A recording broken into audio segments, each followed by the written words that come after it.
je vais remettre, grâce à la levée de fonds solidaire que nous avons mis en place, un chèque de 1 500 € qui va permettre au Centre culturel Jacques Tati de continuer l'opération de légumes bio avec les habitants du quartier, que les gens aient des produits, des légumes de circuit court qui viennent de la Bassure-Gorguette, qui est une micro-ferme maraîchère et bio qui se trouve à Iseux, à côté de Piquigny.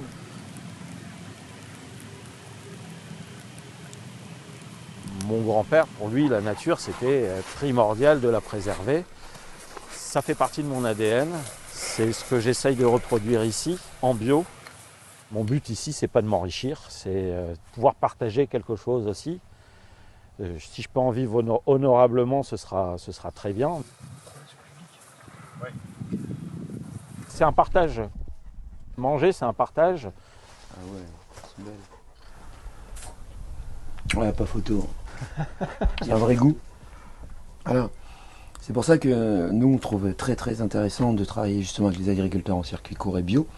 Parce que en plus d'avoir une population qui croit que dans la précarité, on ne peut pas manger des choses parce que c'est réservé qu'à une certaine élite ou une certaine classe sociale, les AMAP, c'est une très bonne idée, mais c'est vrai que c'était quand même dans une idée de gens qui avaient déjà les moyens de consommer. Et nous, on veut s'adresser justement aux personnes qui pensent qu'ils n'ont pas la capacité.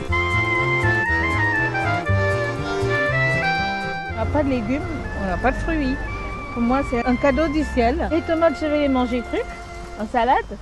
Les aubergines, je vais les faire cuire, mettre dans le micro-ondes parce qu'on n'a pas de quoi cuisiner. Il y a des fiches cuisine pour les gens. Donc c'est ça qui est vachement bien dans le projet. Tout est complet là-dedans. Tout est complet. Vous verrez des photos tout à l'heure. Okay. Où j'ai la main dans la pâte avec d'autres personnes. C'est génial. Voilà. Une petite poêlée à la thaïlandaise. On s'est dit qu'on allait dépenser très peu autour de ça. On allait utiliser au maximum les produits qu'on avait eus pour leur montrer qu'on peut cuisiner pour pas trop cher et des choses succulentes. Déjà, on travaille beaucoup avec les gens du quartier et là, on essaye de progresser là-dessus. Pas qu'un théâtre, on n'est pas qu'un centre culturel avec des ateliers. On est aussi un lieu de convivialité. On vient de déposer une demande d'agrément à la CAF pour être espace de vie sociale. Donc avec cette volonté d'agir sur le territoire Pierre-Rolin au titre de l'action sociale, l'action éducative, en complément de toute l'action culturelle et artistique qu'on mène depuis des années.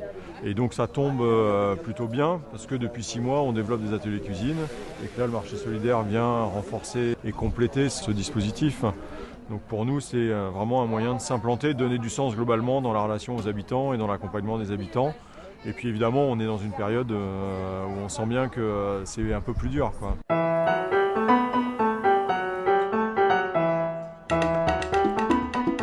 Ça permet de faire travailler des agriculteurs qui sont en train de se mettre au bio, qui peut-être ont du mal aujourd'hui, qui démarrent, qui se convertissent parce qu'il y en a de plus en plus. Comme on est en circuit court, on peut avoir du bio à beaucoup moins cher.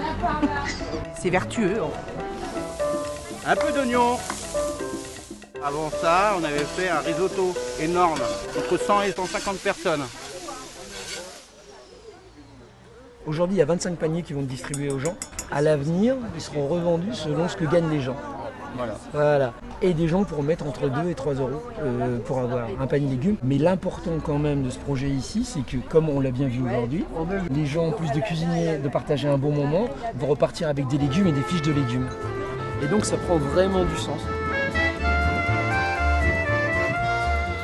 Alors très très content aujourd'hui de remettre le premier chèque à la première association de 1 500 €. C'est parti. Et voilà. Comme dirait l'autre, on est en train de se délester de la levée de fonds. On est très content. Et voilà Madame la Présidente. Merci. Et voilà. On va en faire bon usage. On a tendance à croire que c'est réservé à une certaine partie de la société. Mais non, c'est possible pour tout le monde d'accéder à une alimentation saine.